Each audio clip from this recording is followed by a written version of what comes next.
kami dari Biro Pendidikan Himpunan Mahasiswa Akuntansi ingin memperkenalkan fungsionaris dari Biro Pendidikan, yaitu Express.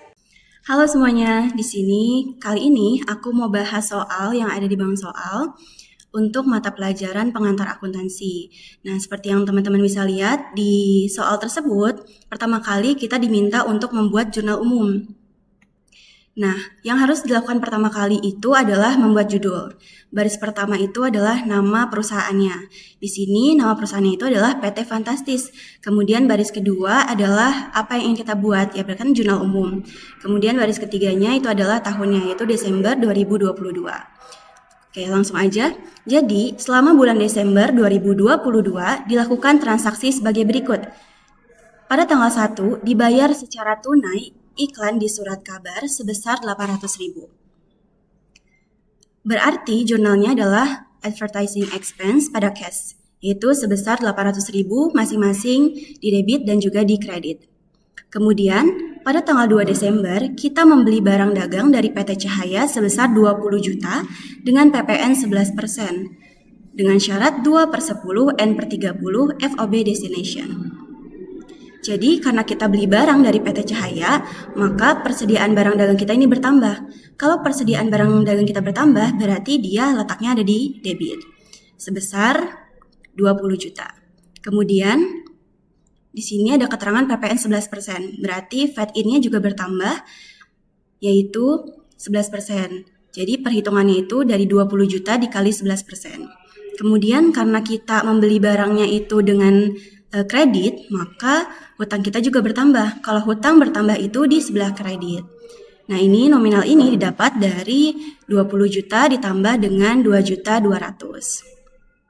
Kemudian, pada tanggal 3 Desember, kita menjual barang dagang secara tunai sebesar 12 juta dengan PPN 11%. Harga pokok barang yang dijual sebesar 6 juta.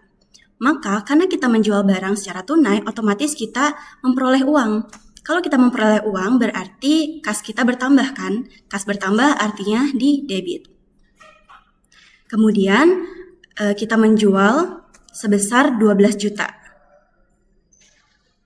Karena kita menjual, berarti kan ada yang namanya pajak keluaran ya.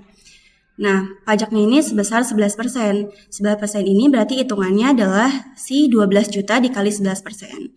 Kemudian berarti kita memperoleh uangnya itu sebesar 12 juta ditambah 1.320.000. Kemudian di sini disebutkan bahwa harga pokok barang yang dijual itu sebesar 6 juta. Maka di sini akan mempengaruhi akun cost of goods sold bertambah 6 juta di debit dan merchandise inventory juga bertambah berkurang.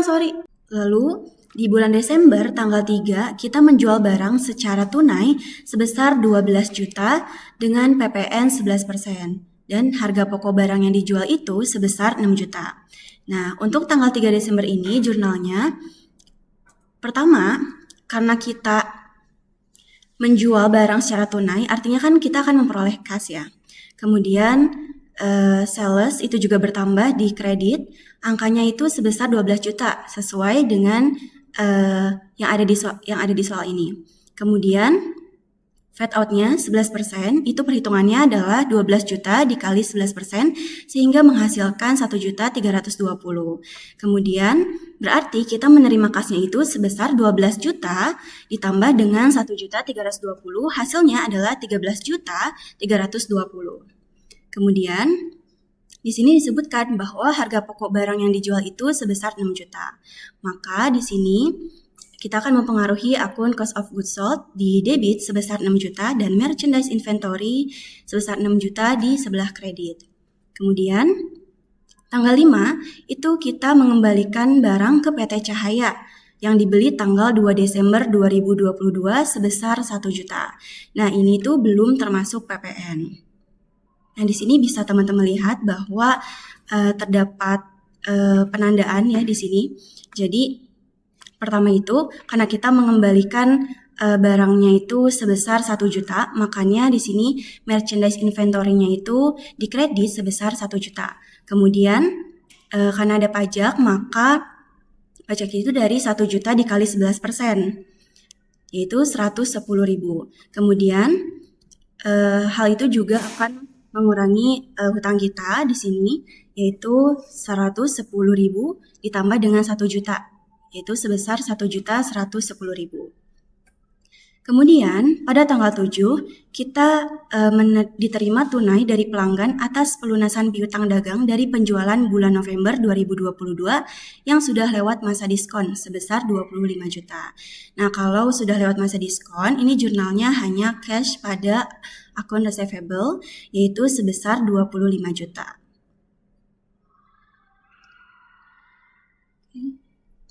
Kemudian di tanggal 9 dibayar utang kepada supplier dari pembelian bulan November 2022 yang sudah lewat masa diskon sebesar 28 juta.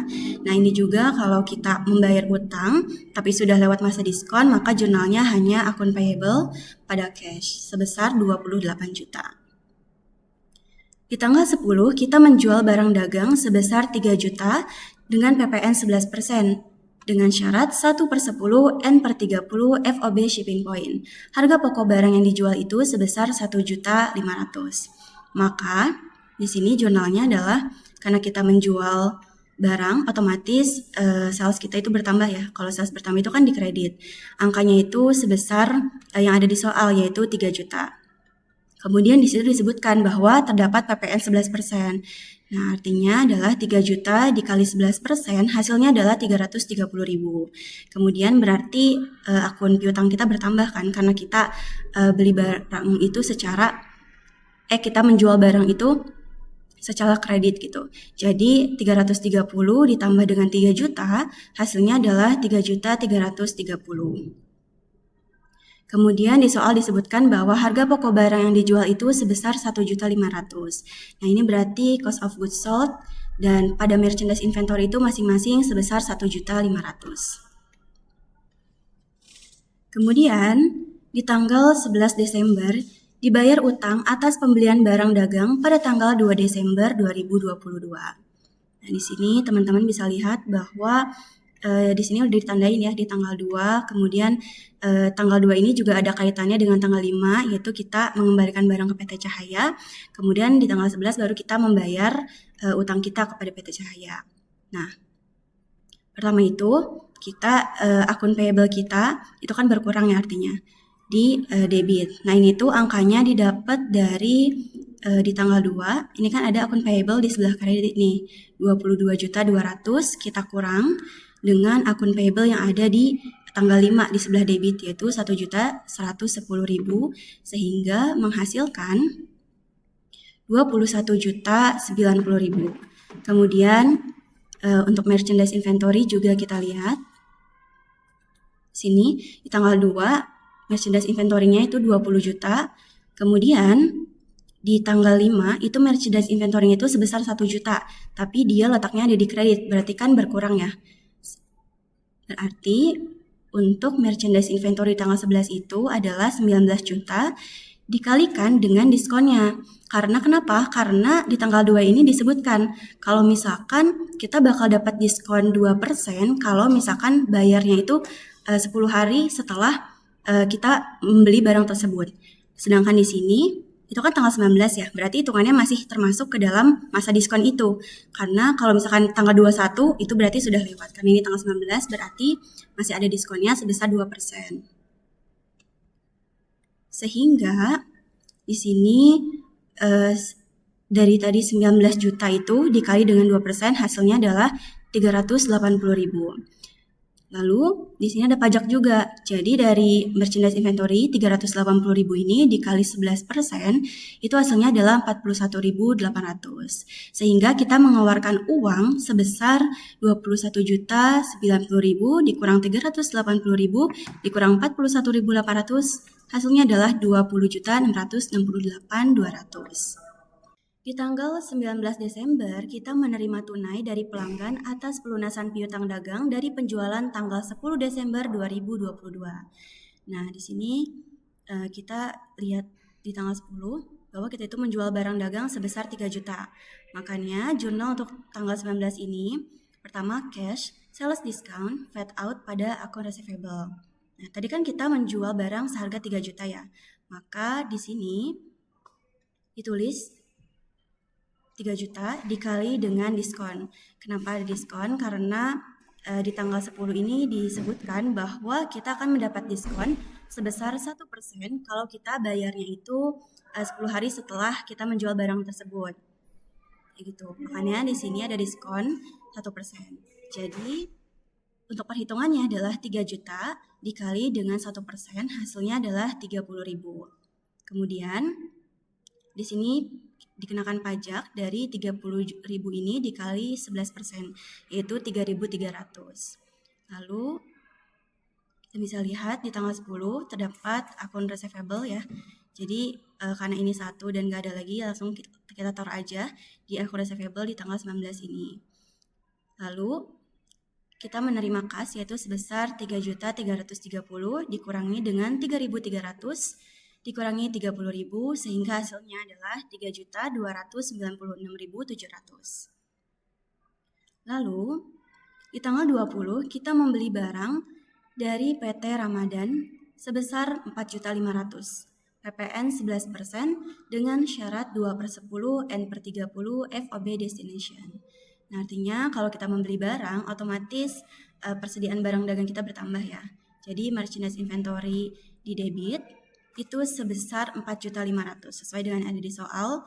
Kemudian terdapat pajak masukan itu sebesar 495.000. Nah, angka ini didapat dari 4.500.000 dikali dengan 11%. Karena kita belinya secara kredit, maka utang kita itu bertambah. Kalau utang bertambah itu kan di sebelah kredit ya. Makanya di sini 4.500.000 ditambah dengan 495.000, hasilnya adalah 4.995.000. Kemudian di tanggal 23 kita membeli perlengkapan secara tunai sebesar 800.000. Jurnalnya adalah supplies pada cash, yaitu sebesar 800.000 dengan masing-masing di debit dan juga di kredit. Kemudian terakhir di tanggal 25 dibayar secara tunai dividen kepada para pemegang saham sebesar 5 juta. Maka jurnalnya adalah dividen pada cash, yaitu sebesar 5 juta.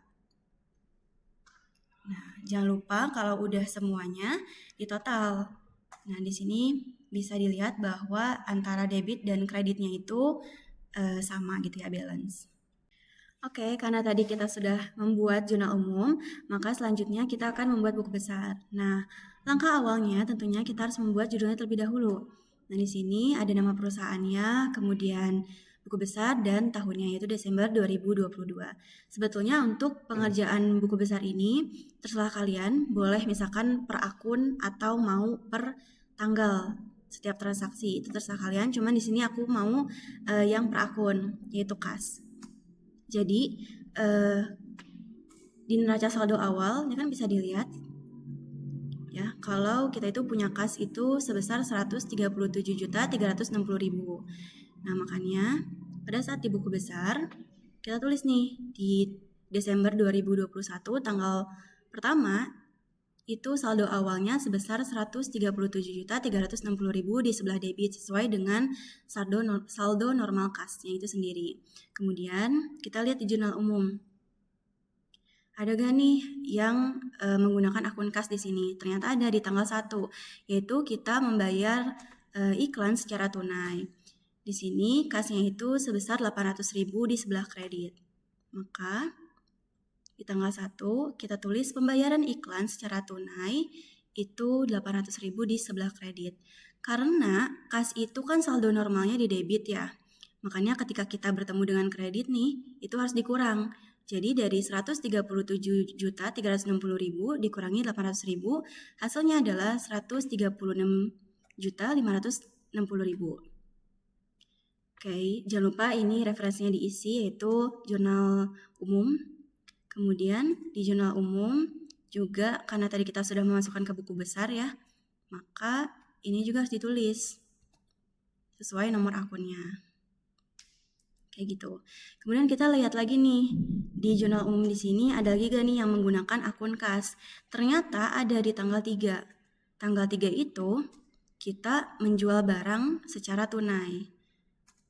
Artinya kan kita memperoleh kas ya, berarti di debit 13.320.000. Maka kita tulis tanggal 3 itu penjualan tunai di debit sebesar 13.320.000. Nah, karena ini debit ketemu debit, artinya kan bertambah ya. Jadi 136.560.000 ditambah 13.320.000 hasilnya adalah 149.880.000. Kemudian kita balik lagi ke jurnal umum. Jangan lupa setiap yang sudah dimasukkan ke buku besar itu harus kita tulis referensinya di sini sesuai nomor akunnya. Oke, lalu kita lihat lagi. Ada lagi gak nih yang pakai akun kas? Oh, ternyata ada nih di tanggal 7. Tanggal 7 itu kita menerima uang tunai dari pelanggan atas pelunasan piutang sebesar 25 juta. Maka kita masukkan ke buku besar. Di tanggal 7 ada penerimaan piutang penjualan di debit sebesar 25 juta. Artinya kan menambah. Jadi di sini 174.880.000. Kemudian kita balik lagi ke jurnal umum. Yang sudah dimasukkan jangan lupa kita tulis. Nah, lalu di tanggal 9 juga ada penggunaan akun kas di sini karena kita membayar utang kepada supplier atas pembelian dari bulan November 2022 sebesar 28 juta. Kas ini adanya di kredit nih di sini. Maka di buku besarnya kita tulis pada tanggal 9 itu ada pembayaran utang. Kalau kita bayar utang kan otomatis kita mengeluarkan uang ya. Makanya uangnya di sini tuh sebesar 28 juta itu di kredit. Sehingga nanti mengurangi si 174.880 ini sehingga hasilnya adalah 146.880.000. Kemudian kita tulis di sini nomor akunnya sebagai penanda kalau misalkan itu sudah kita posting ke buku besar. Lalu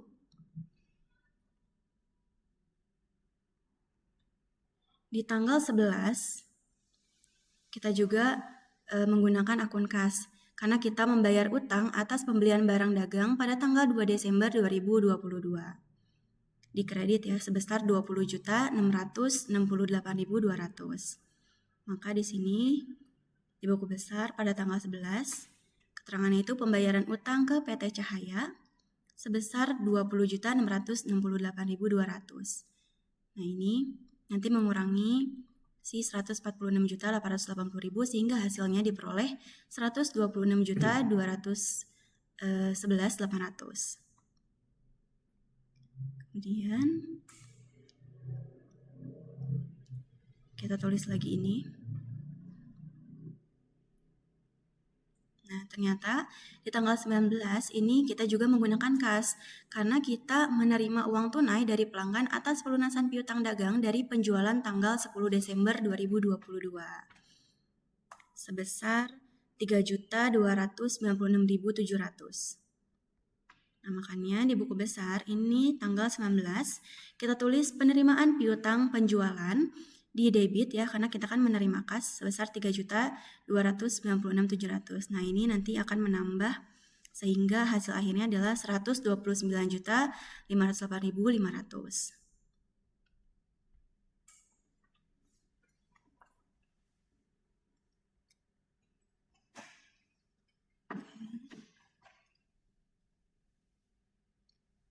Kemudian di tanggal 23 di sini ada lagi penggunaan uang kas ya. Tanggal 23 ini ada transaksi pembelian perlengkapan secara tunai sebesar 800.000. Berarti di buku besar kita tulis di tanggal 23 kita ada pembelian perlengkapan tunai sebesar 800.000 di sebelah kredit. Nah, ini nanti akan mengurang sehingga hasil akhirnya adalah 128.708.500.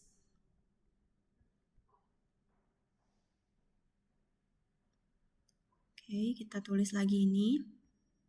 Nah, kemudian di tanggal 25 juga ada penggunaan kas ya di sini. Karena kita membayar secara tunai dividen kepada para pemegang saham sebesar 5 juta. Makanya di sini Di tanggal 25, keterangannya itu adalah pembayaran dividen tunai sebesar 5 juta di sebelah kredit, sehingga nantinya akan mengurangi, dan hasil akhirnya adalah 123.708.500. Jangan lupa, ini untuk ditulis. Nah, seperti ini. Pokoknya, kalau misalkan saldo awal atau saldo normal dia itu dikredit, berarti kalau misalkan ketemu transaksi yang dikredit, itu akan menambah. Sedangkan kalau misalkan ketemu yang debit, itu akan mengurang. Seperti itu ya. Jadi di sini aku mau contohin yang kas aja, karena untuk selanjutnya itu sama aja kayak gitu. Baik, setelah kita memposting ke buku besar, selanjutnya kita menyusun neraca saldo sebelum disesuaikan. Formatnya PT Fantastis, neraca saldo sebelum disesuaikan, Desember 2022, account name, debit, dan kredit. Yang kalian ketahui, neraca saldo itu hasilnya dari saldo terakhir di buku besar. Contohnya, cash di debit 123.708.500. Kalian pindahkan.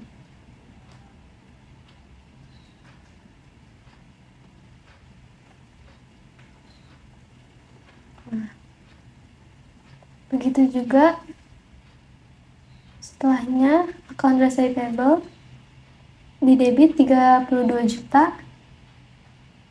Kalian pindahkan juga.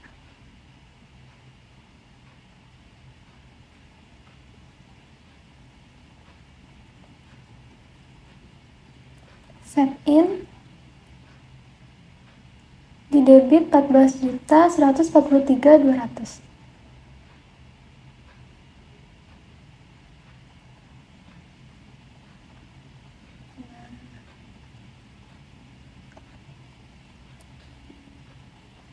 Kalian lakukan sampai bawah.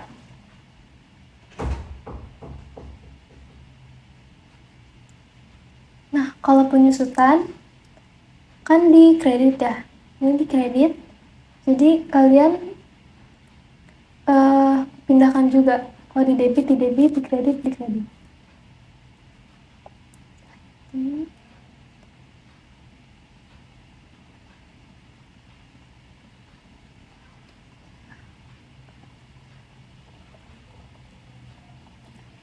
Setelah kalian sudah pindahkan semua,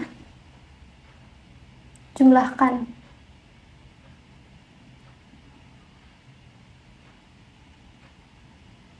Ini antara debit dan kredit harus balance.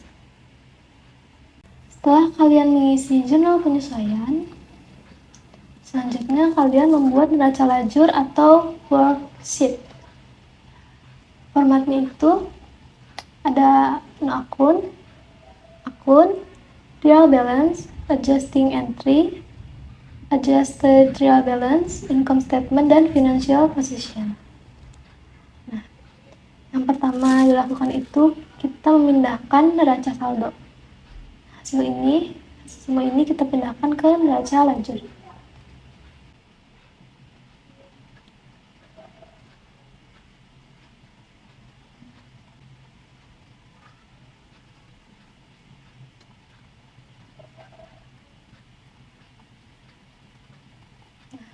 Setelah memindahkan neraca saldo, selanjutnya itu kita pindahkan jurnal penyesuaian. Contohnya itu, yang pertama merchandise inventory di debit 880. Kemudian berarti merchandise inventory di debit 880. Cost of goods sold 880 di kredit.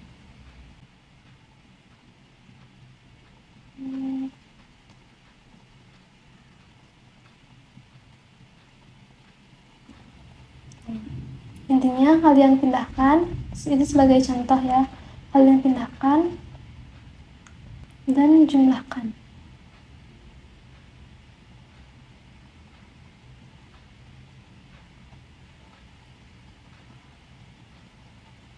Hasilnya itu harus sama seperti yang di jurnal penyesuaian. 28 juta 80.000. Nah, setelah itu kita mengisi adjusted trial balance. Contoh yang pertama itu cash. Karena di sini di jurnal penyesuaiannya tidak ada, jadi kalian tinggal pindahkan aja di debit.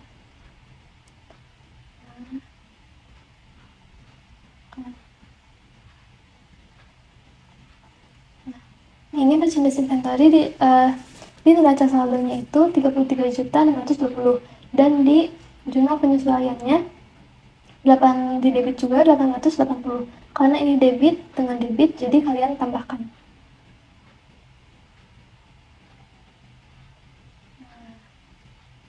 Kalau misalkan di neraca saldonya 1.400.000 di debit dan di jurnal penyesuaiannya 900 di kredit, maka kalian kurang.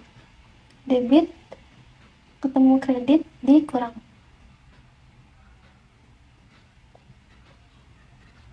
Sama juga dengan yang ini ya.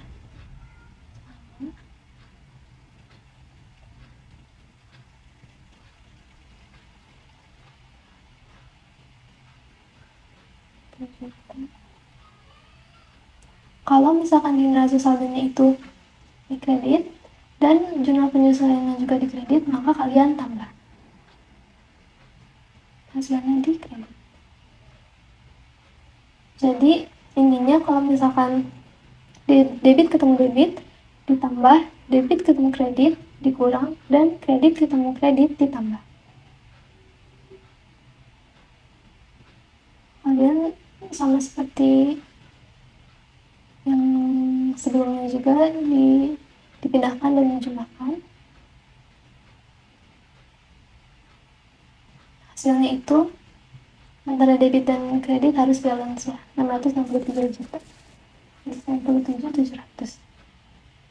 Setelah itu kita mengisi income statement. Mengisi income statement itu mulainya dari sales, itu dari no akun 411 ya. Kalian pindahkan aja, tinggal dipindahkan.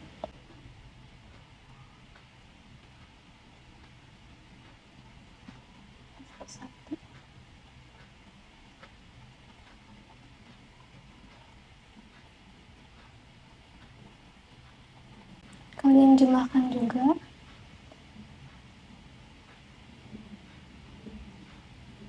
Nah, hasil debit dan kredit ini memang nggak balance ya. Nah, untuk financial position, kalian pindahkan juga dari akun 1 sampai 3. 123 juta ini. Sampai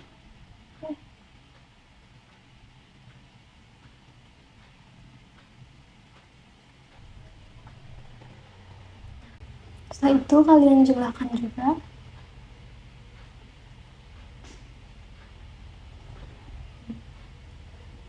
Nah, hasil ini selisihnya ditaruh di sini. Selisihnya itu 78.484. Begitu juga dengan yang financial position. Nah, hasilnya itu harus balance.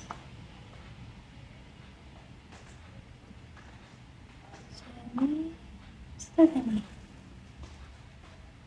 Ya. Oke, halo teman-teman. Di sini saya akan melanjutkan setelah membuat neraca lajur, yaitu kita akan membuat laporan keuangan. Dan seperti yang ada dalam soal, laporan keuangan yang harus dibuat itu ada 3. Yang pertama, laporan laba rugi, laporan perubahan ekuitas, dan laporan posisi keuangan. Nah, dalam membuat laporan keuangan, yang pertama itu kita harus mulai dari kopnya. Jangan lupa PT-nya apa, dan dalam soal itu PT-nya PT Fantastis. Lalu income statement, karena ini adalah laporan laba rugi, atau bisa kita tulis laporan laba rugi, tergantung kita menggunakan bahasa apa. Lalu yang terakhir yaitu for the period ended, karena ini adalah laporan laba rugi, atau untuk tahun yang berakhir bulan Desember 2022. Kenapa untuk tahun yang berakhir? Karena laporan laba rugi itu menunjukkan tidak hanya pada satu tanggal atau per tanggal, tapi dia menunjukkan satu periode. Nah, Dalam laporan laba rugi itu dimulai dari penghasilan, lalu harga pokok penjualan, nanti muncul gross profit, lalu beban-beban, lalu pendapatan dan beban lain-lain, maka akan muncul laba bersih. Dimulai dari penghasilan. Penghasilan itu ada dari penjualan, retur penjualan, diskon penjualan. Kenapa retur dan diskon itu dimasukkan ke dalam penjualan? Itu karena dia adalah kontra akun dari penjualan. Dan untuk mendapatkan penjualan bersih, maka penjualan harus dikurang retur dan diskon. Dari mana angkanya? Angkanya ini bisa didapat dari buku besar, setelah penyesuaian, atau karena kita telah membuat neraca lajur atau kertas kerja, maka kita hanya perlu menyalin dari yang namanya neraca lajur ini. Penjualan tadi berapa? 246 juta. Sales returnya itu kita dapat 3.900.000. Sales diskonnya kita dapat 1.550.000. Nah, ketiga hal itu dikurangin jadi 246 juta itu dikurang 3.900.000 dikurang 1.550.000, maka dapatlah penjualan bersih sebesar 240.550.000. Selanjutnya itu dikurang dengan COGS atau HPP atau harga pokok penjualan. Dari mana angkanya? Angkanya lagi-lagi dari neraca lajur. Jadi dalam neraca lajur itu sudah dipisahin antara income statement dan statement of financial position. Jadi teman-teman, cara cepatnya adalah menyelesaikan di neraca lajur lalu hanya perlu memindahkannya ke laporan keuangan. Nah, di sini harga pokok penjualannya atau COGS-nya itu didapat 120.170.000. Di sini kita hanya perlu memasukkan dan dikurangi penjualan bersih dikurangi harga pokok penjualan itu sebesar 120.380.000. Dan itulah yang disebut dengan gross profit atau laba kotor. Selanjutnya, kita masukin beban-beban yang ada. Di sini ada beberapa beban-beban, atau tepatnya ada 6 beban operasional, yaitu ada beban gaji, beban iklan, beban penyusutannya ada 2, lalu beban perlengkapan dan beban asuransi. Dan itu kalau di total sebesar 43.600.000. Angkanya lagi-lagi didapat dari neraca lajur yang tadi. Nah, laba kotor ini dikurangi dengan total beban, maka akan dapat laba operasional. Karena beban-beban ini dianggap sebagai beban operasional, maka laba yang didapat setelah beban operasional itu disebut sebagai laba operasional atau operating income. Nah, setelah kita mendapatkan operating income, maka selanjutnya adalah memasukkan pendapatan dan beban lain-lain atau other income dan other expense. Di sini ada 2 yang harus dimasukin. Yang pertama adalah pendapatan sewa. Pendapatan sewa itu masuk ke penghasilan lain-lain karena dia tidak langsung berkaitan dengan bisnis perusahaan. Maka dari itu pendapatan sewa dimasukkan ke dalam penghasilan lain-lain. Dan di sini kita juga punya akun yang namanya beban lain-lain. Seperti namanya, maka sudah jelas dimasukkan ke dalam other income dan other expense. Nah, karena yang pertama itu pendapatan itu udah jelas pasti menambah laba, maka dia tidak perlu dibikin minus atau tidak mengurangi. Sedangkan beban itu mengurangi laba, maka dia antara pendapatan dan beban itu dikurang. Maka dapatlah dari 2,4 juta dan 696.000 kita dapat yang namanya 1.704.000. Di sini total penghasilan lain-lain. Kenapa? Karena ya bebannya sudah dikurangi. Lanjut, yaitu laba operasional ditambah dengan penghasilan lain-lain, maka kita dapat yang namanya laba bersih atau net income sebesar 78.484.000. Nah, di sini tergantung ya teman-teman. Jadi seandainya beban lain-lain itu lebih besar, maka otomatis di sini adalah total beban lain-lain dan laba operasional itu nanti akan dikurang dengan beban lain-lain. Namun karena pada soal kali ini pendapatan lain-lainnya lebih besar, maka otomatis laba operasional kita ditambah dengan total penghasilan lain-lain. Nah, sampai sini itu belum selesai. Kita lanjut ke laporan berikutnya, yaitu statement of retained earnings atau laporan perubahan ekuitas atau laporan laba ditahan atau ya laporan perubahan modal. Nah, pada laporan perubahan modal itu yang pertama adalah kita harus mencari tahu retained earning beginning atau awalnya itu berapa. Dari mana? Dari neraca saldo awal. Dari neraca saldo awal itu laba ditahannya 52.468. Nah, kita hanya perlu memasukkannya lagi. Jadi kalau misalnya sudah membuat laporan keuangan itu ya tinggal nyalin-nyalin lah. Nah, di sini itu laba bersihnya diambil dari laporan laba rugi yaitu 78.484. Dan ditambah, jadi laba ditahan ditambah laba bersih itu dapat 130.952. Nah, karena perusahaan ini akan membagikan dividen, maka laba ditahan atau retained earning ini harus dikurangi dengan dividen. Maka dapatlah laba ditahan terakhir kita di tanggal 31 Desember itu 122.952.000. Nah, lanjut ke statement of financial position. Nah, untuk laporan posisi keuangan itu per Desember 31 atau per 31 Desember 2022. Kenapa? Karena dia tidak menunjukkan satu periode atau hanya beda 1 hari pun, maka statement of financial position ini angkanya dapat berbeda. Maka dari itu dia per tanggal, tidak per periode. Oke. Seperti biasanya dalam membuat laporan posisi keuangan itu dimulai dari yang liquid ke aset yang tidak liquid. Liquid itu artinya gampang diuangkan atau gampang dicairkan atau gampang untuk digunakan. Nah, di sini aset, kita mulai dari aset yang paling lancar. Itu ada kas, piutang, PPN, persediaan barang dagang, perlengkapan asuransi. Akun-akun ini itu udah jelas didapat dari neraca saldo awal yang telah kita terima dari soal itu sendiri. Nah, angkanya itu balik lagi ke neraca lajur. Jadi di neraca lajur itu semuanya sebenarnya sudah tersedia. Nah, itu balik lagi nih ke laporan keuangan, nanti dimasukin ke dalam laporan keuangan. Nah, yang berbeda dari laporan keuangan itu hanyalah yang teman-teman perlu perhatikan. Jadi sisanya itu sebenarnya hanyalah memindahkan angka dari neraca lajur. Yang berbeda itu hanyalah laba ditahan. Dari mana laba ditahan ini didapat? Jadi laba ditahan ini tidak didapat dari neraca lajur, karena di neraca lajur itu hanya 52 juta.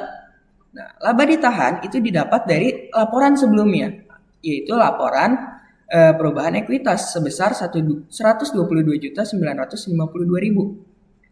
Kita masukkan di sini, lalu ya kita jumlahkan seperti biasa, maka ya otomatis balance.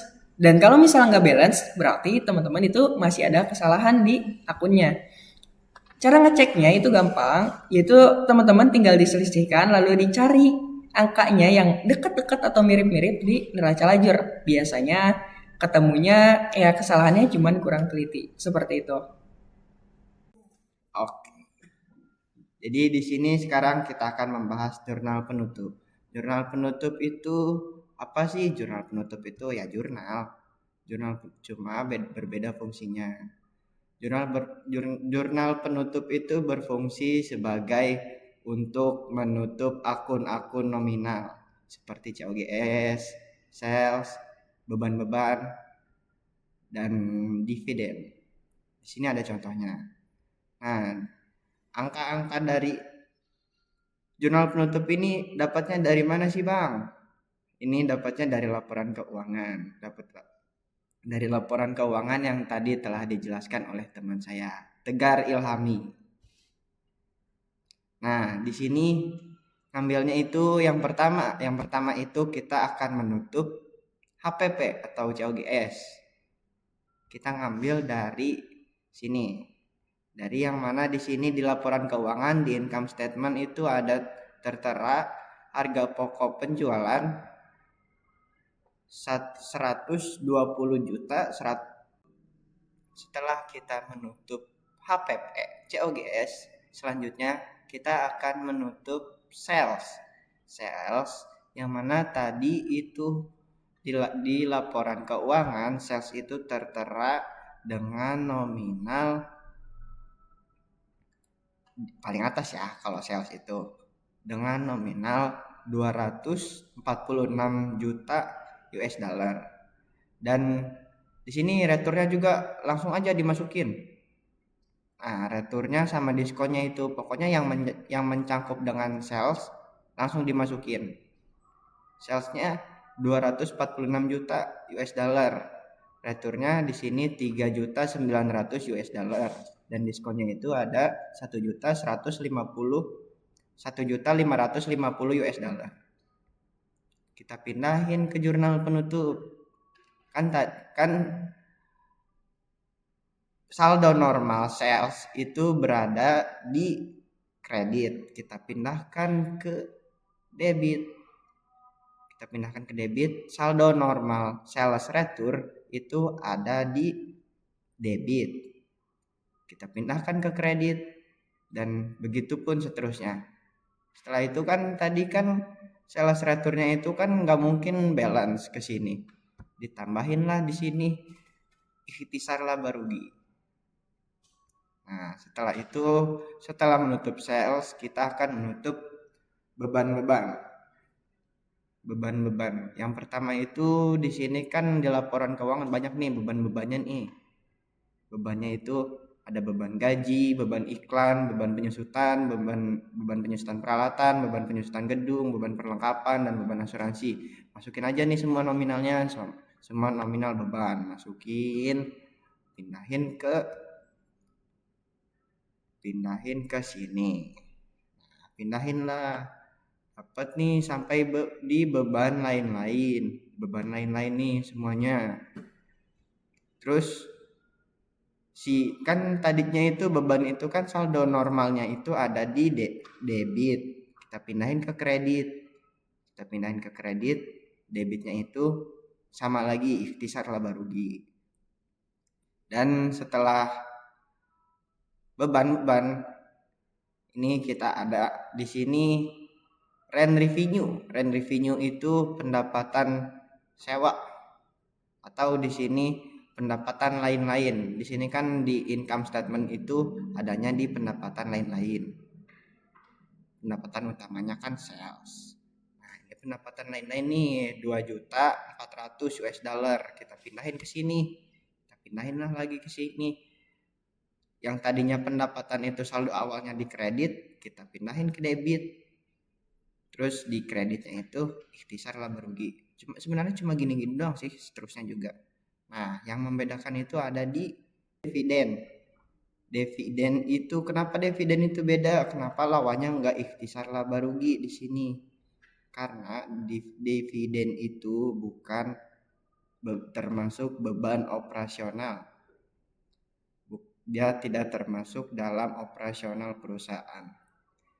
Dividen itu pokoknya keuntungan yang dibagikan kepada para pemegang saham.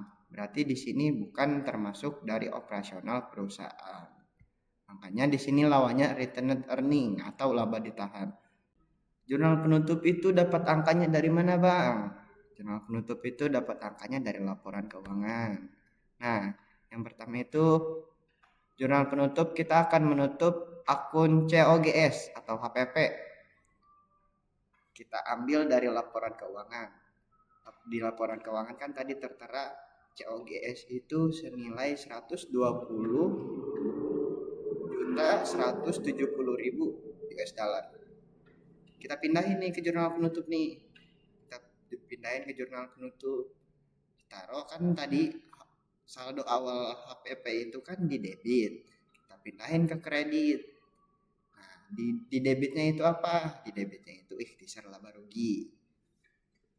Setelah COGS-nya ditutup, dapat dari mana yang dividen tadi? Dividen kita cari di laporan keuangan. Kan laporan keuangan itu ada 3. Kita cari di laporan laba ditahan. Nah, di sini ada less dividen. Less dividennya itu 8 juta. 8 juta dimasukinlah ke jurnal penutup. Yang tadinya saldo awal dividen itu di debit, kita pindahkan ke kredit.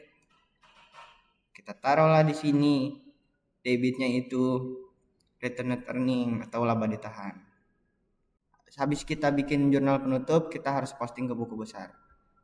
Nah, tadi kan ini yang pertama itu ada COGS. COGS ini di sini ada 120.170.000 US dollar. Kita ke buku besar. Nah, di COGS ini kan tadi di kredit ya. Di kredit itu di sini tanggalnya tanggal 31 Desember, deskripsinya itu ada penutupan, dan di sini kita taruh di kredit.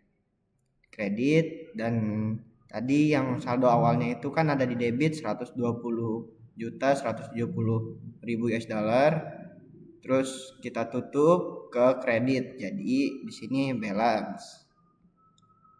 Setelah itu ada sales di sini,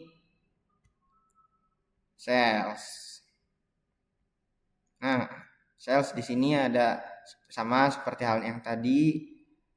Di sini tanggalnya 31 Desember, keterangannya penutup. Terus yang tadinya saldo awalnya itu di kredit, kita taruh di debit kan, yang tadi di jurnal penutup balance. Terus sales retur dan sales diskon. Sales retur itu kan tadi saldo awalnya itu di jurnal umum. Di jurnal penyesuaian itu ada 3.900.000. Nah, tadi kita tutup di jurnal penutupnya itu 3.900.000 dan balance. Nah, setelah itu sales diskon itu tadi di jurnal penyesuaian ada, di saldo awalnya itu akan ada 1.520.000, terus di soalnya itu ada 30.000 US dollar, dan kita tutup jadi 1.550.000 balance.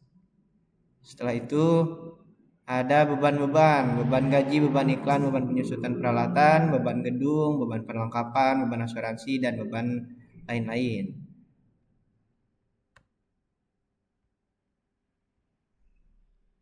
Beban gaji itu tadi di saldo awal itu ada 15 juta US dollar, dan di jurnal penyesuaian itu ada 900, di data penyesuaian itu ada 900.000 US dollar. Di total jadi 15.900.000. Ini salah ya guys, 15.900.000. Nah, kita tutuplah di sini, itu harusnya yang tadi di sini.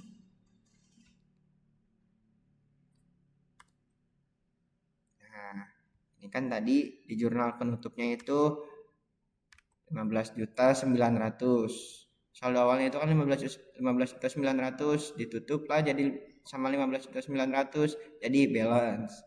Terus beban iklan itu saldo awalnya ada 3 juta, di soal biaya iklan itu ada 800.000, dan kita tutup 3.800.000 balance. Beban penyusutan peralatan itu di jurnal penyesuaian ada 1 juta di data penyesuaiannya, dan kita tutup 1 juta di kredit balance. Sini skip aja guys. Nah, setelah itu beban penyusutan gedung. Di sini beban penyusutan gedung, beban perlengkapan, beban asuransi, dan beban lain-lain. Nah, di sini di buku besarnya beban penyusutan gedung. Ini nggak ada saldo awalnya, kocak. Nah, beban penyusutan gedung itu di penyesuaiannya ada 20 juta. Kita taruhkan di debitnya itu di balance sheet-nya itu ada 20 juta, terus di penutupnya itu 20 juta. Di sininya balance. Nah, beban perlengkapannya ada 900.000 di penyesuaiannya, dan kita tutup bebannya 900.000 balance. Terus beban asuransinya itu di penyesuaian ada 2 juta, dan di penutupnya itu kita tutup 22 juta balance.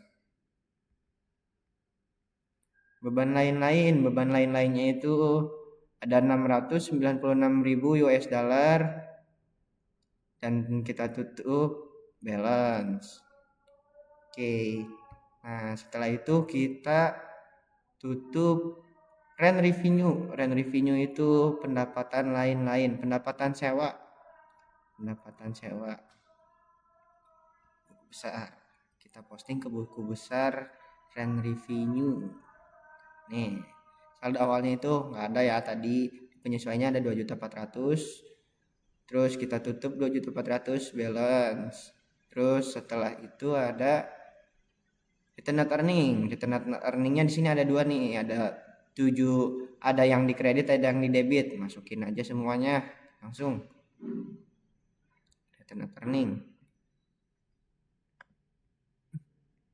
Return net earning itu saldo awalnya ada 52.468.000 US dollar.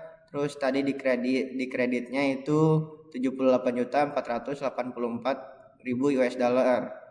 Return net earning itu saldo awalnya di kredit ditambahin jadi totalnya 130.952.000 US dollar dan ditambah dan ditutup lah tadi di penutupan ada 8 juta. 8 juta itu yang tadi di jurnal penutupnya. Total akhirnya itu return net earningnya itu ada 122.952.000 US dollar.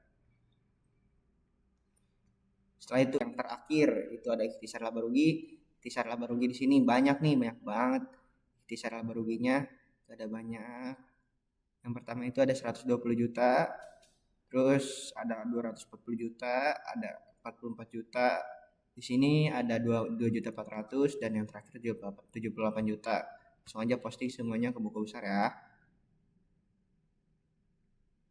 Ikhtisar laba rugi, saldo awalnya kosong. Terus di sini penutupnya. Nah, di sini 120 juta, 240 juta. Ini 44 juta, 2.478 juta dan di sini akhirnya balance. Oke. Gitu aja sih. Mungkin untuk terakhir jurnal penutup satu siklus beres. Terima kasih kepada rekan-rekan yang telah menyaksikan video ini. Semangat UTS ya. Dadah!